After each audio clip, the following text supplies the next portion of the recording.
Leah Bilbrey is currently a sophomore studying at Oklahoma State University. She is actively involved on campus and in her sorority, and some would say she has the most contagious smile.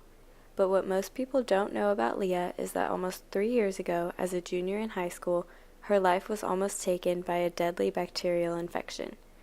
This picture was taken on December 13th, 2015, which was almost the last picture she had ever taken.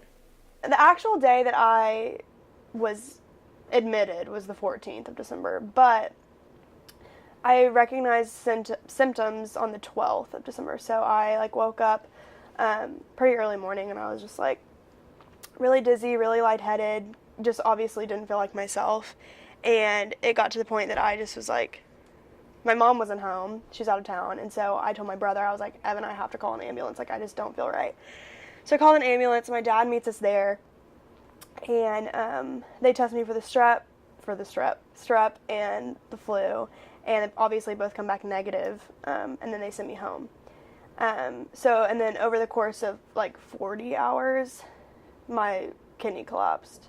Leah experienced symptoms of thrush, confusion, and losing color and feeling in her feet. I woke up, mom told me I had gotten toxic shock syndrome. So what is toxic shock? It is a bacterial infection that is typically caused by a tampon. And it says on every tampon box, don't wear a tampon for longer than 8 hours. The tampon that I had in was in there for 4. So I got very lucky. But over the course of that 2 weeks that I was in a coma, I was on life support and I had a breathing tube. And after the 2 weeks, I was there for another 2 weeks.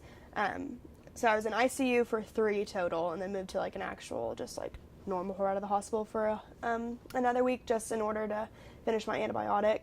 And what was honestly a miracle about the whole situation is A, I lived, and B, I literally went to school a week after I was released from the hospital. So a week or 2. Leah returned to all of her normal activities and was even able to attend her high school prom that year. She also won state in cheer the following season. I'm very, very lucky. I should have died. And I have visited my nurses that were with me during that time, and they told me that it was they only had one other option. If the option that they chose, the coma situation, if that hadn't worked, I would have been deceased fast. And life became a lot more valuable to me than some. And I was saying, in high school, I had my friends, I had a good organization, but it really wasn't until after that and that I got into college that I really saw my life having a purpose. And and coming from that, I didn't know what I wanted to do with my life at 16 when that happened, but I now am becoming a nurse, and I would say that this experience definitely encouraged that. Leah wanted something permanent to remind her how lucky she is. But the way I look at it is a semicolon is used when an author is planning to end a sentence but decides to keep going. And my metaphor of that is the author of my book is God and the sentence is my life. So there was an opportunity for my story to end, and it didn't.